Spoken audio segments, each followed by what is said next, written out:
In 2013, Edward Snowden leaked classified documents proving the NSA was collecting the phone records of every American citizen, not suspects, not criminals, every citizen, without a warrant, without probable cause, in direct violation of the Fourth Amendment.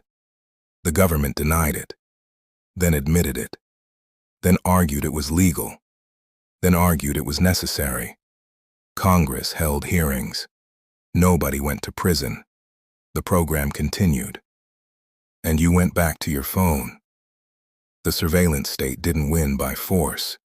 It won because you clicked agree. Welcome back to the Promethean Depths. I'm Solin. Today we go into mass surveillance. Not as a technology story, as a philosophical one. Because the question is not whether you are being watched. You are. The question is what it does to a human being to know they are always being watched. What it does to thought, to dissent, to the capacity for genuine freedom, and what philosophy, ancient and modern, actually tells you to do about it. Everything we discuss today is documented. Snowden's documents are public. The court rulings are on record. The terms of service you agreed to are legally binding. This is not a conspiracy episode. It is a reckoning with what you already consented to and what that consent is costing you. Stay with us, because later in this episode we are going to walk through the specific psychological mechanism that surveillance produces in a population, and why the ancient philosophers identified it as the single most effective tool for eliminating genuine freedom without ever imprisoning a single person. This is the mechanism running right now, inside you, and most people have no idea it's there. Let's go. Let's establish what we actually know, not what we suspect, what is confirmed. Edward Snowden, an NSA contractor, leaks classified documents to journalists Glenn Greenwald and Laura Poitras. The documents reveal PRISM, a program through which the NSA collected internet communications from the servers of 9 major U.S. tech companies, including Google, Facebook, Apple, and Microsoft. They reveal X-Keyscore, a program capable of searching nearly everything a person does on the internet. They reveal bulk telephone metadata collection, every phone call made by every American citizen recorded. The Foreign Intelligence Surveillance Court, the secret court that was supposed to provide oversight, had been approving virtually every government surveillance request for years. In 2012, the court approved 1,789 requests. It denied 0. James Clapper, the Director of National Intelligence, was asked directly by Senator Ron Wyden in a congressional hearing whether the NSA collected data on millions of Americans. Clapper said no. That was a lie, as the Snowden documents later proved. Clapper was not prosecuted. He was not fired. He was allowed to resign. And then there is what the private sector knows. Google processes over 8.5 billion searches per day. Every search is stored and associated with your identity, your location, your device, your behavioral profile. Facebook has psychological profiles on over 2 billion people, including people who have never created a Facebook account, built from data purchased from data brokers and harvested from sites that carry the Facebook pixel. Your health searches, your financial searches, your 3 a.m. questions that you asked a search engine because you couldn't ask a person. All of it stored, all of it indexed, all of it available. You agreed to all of it. In a terms of service document that was 30,000 words long, written in legal language, presented to you with a button that said agree. That is the consent that powers the surveillance economy. And it is consent that was engineered by people who studied Bernays to be given without being genuinely understood. The ancient traditions understood the relationship between surveillance and freedom in ways that are more precise than most modern political science. The Panopticon, not ancient, but philosophically essential. Jeremy Bentham designed it in 1791 as a prison architecture where a single guard in a central tower could see every prisoner at every moment. But the prisoners could never know when they were being watched. The result, prisoners began to behave as if they were always being watched, even when they weren't. The surveillance didn't need to be constant.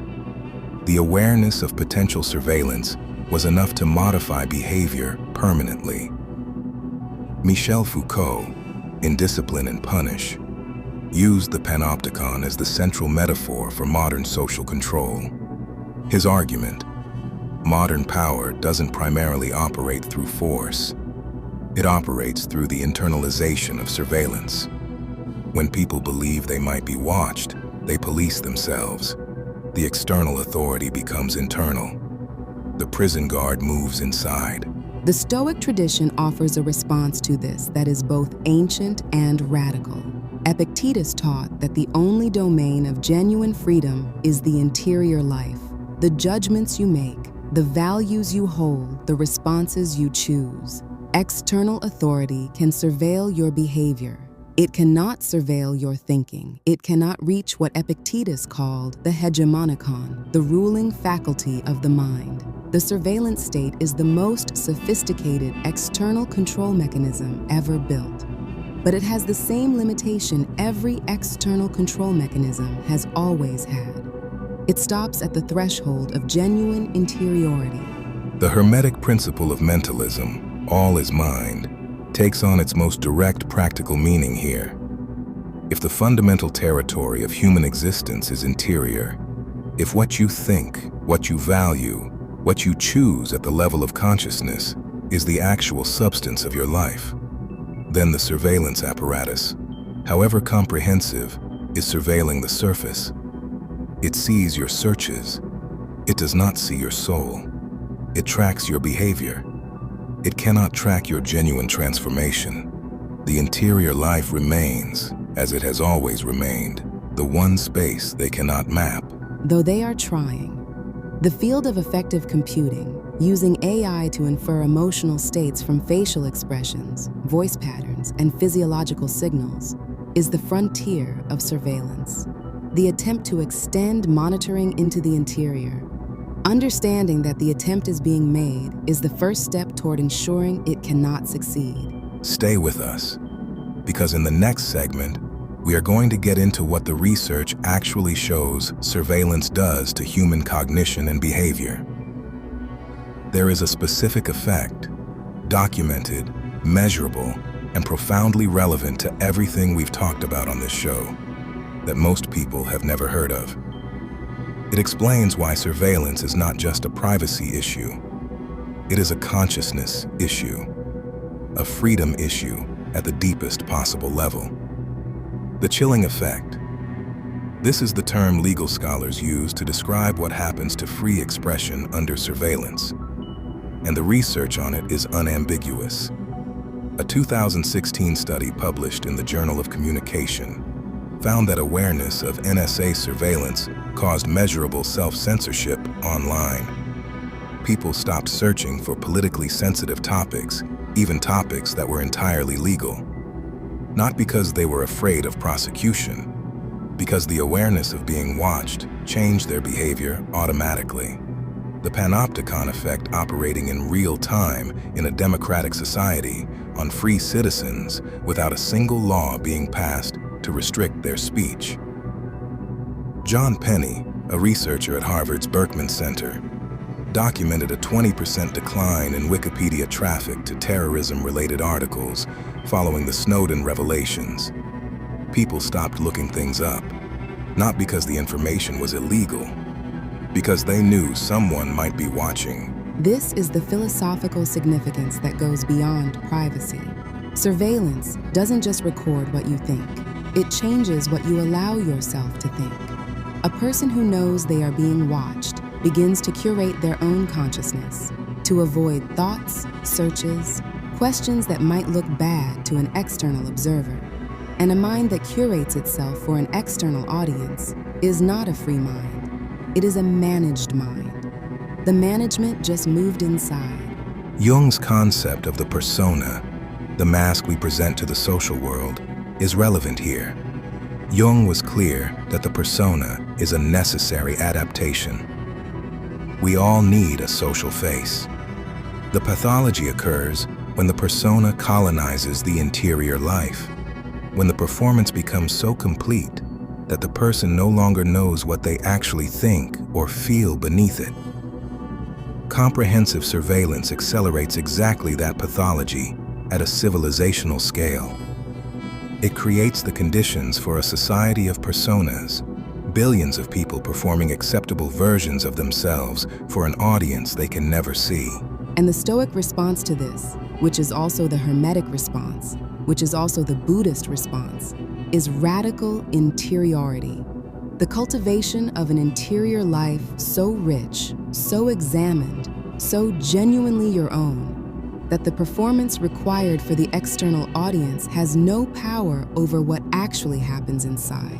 The surveillance can see the surface. What you develop inside is yours. The government surveillance apparatus is the most visible layer, but the corporate surveillance layer is the one that has the most direct influence on daily life, and the one most people are most completely inside of without realizing it. The business model of every major free digital platform is the same. You are not the customer, you are the product. Your attention, your data, your behavioral profile, that is what is being sold. To advertisers, to political campaigns, to data brokers who sell it to employers, insurance companies, and law enforcement. The platform is free because you are paying for it with information about your mind. Shoshana Zuboff, in The Age of Surveillance Capitalism, documented this with precision that should have been a civilizational alarm.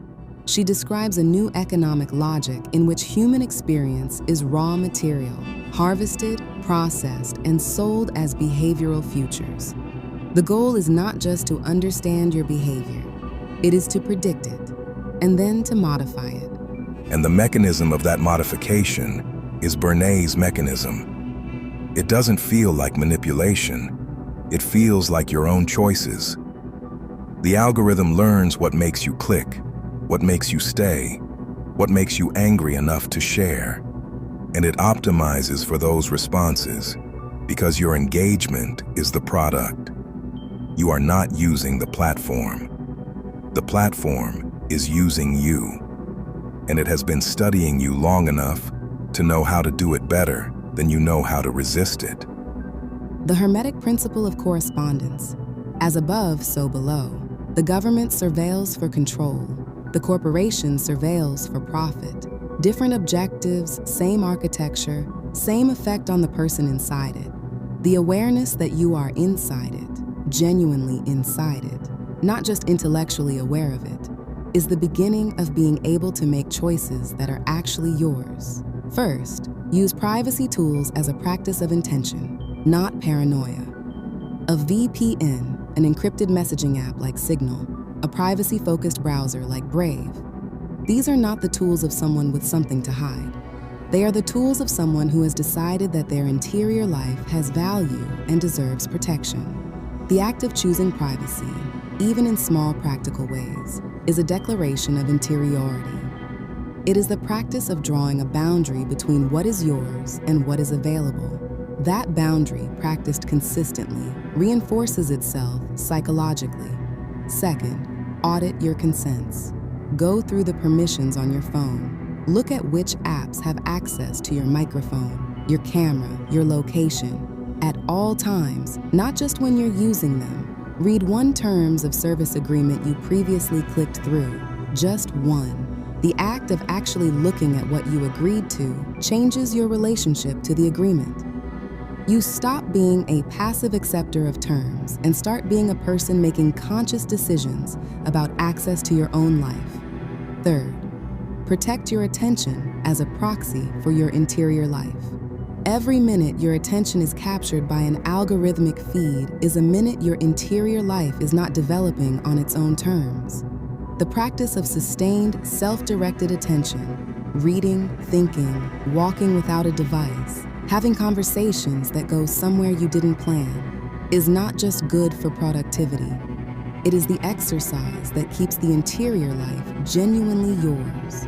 I'd add one thing that is more philosophical than practical.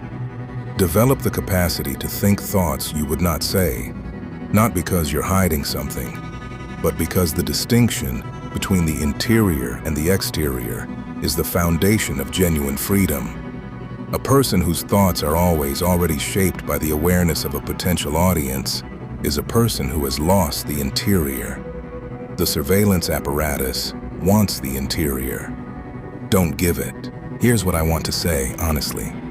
There is a version of this conversation that leads to paralysis, to the feeling that the surveillance is so comprehensive, so embedded in every platform you use, every device you carry, every service you depend on, that there is no meaningful way to resist it.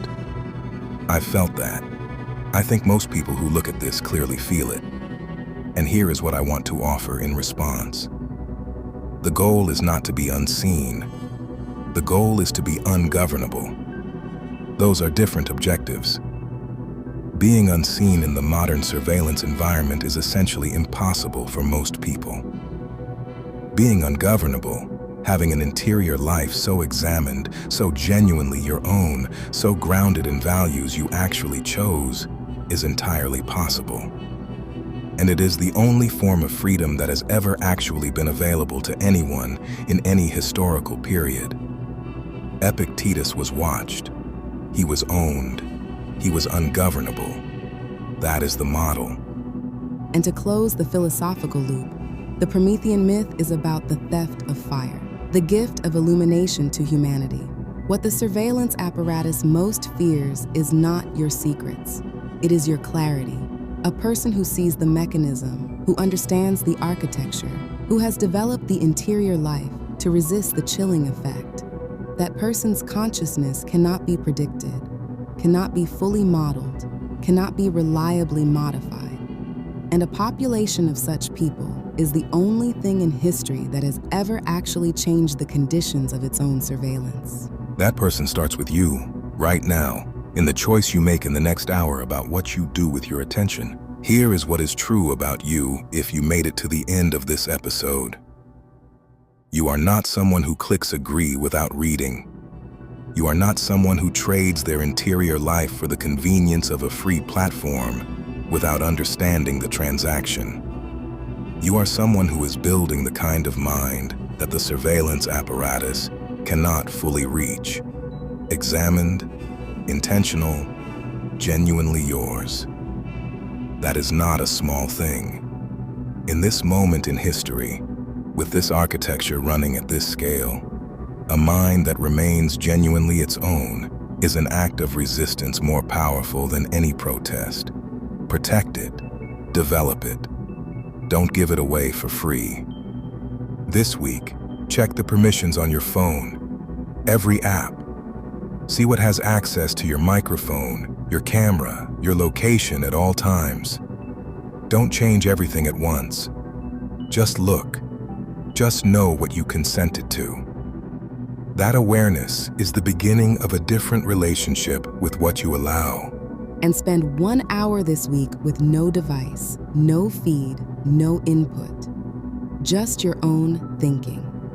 Notice what comes up when the external stream stops. Notice what your mind does when it isn't being fed. That space, that genuinely unmonitored interior space, is what they are most interested in colonizing. Don't let them have it without a fight.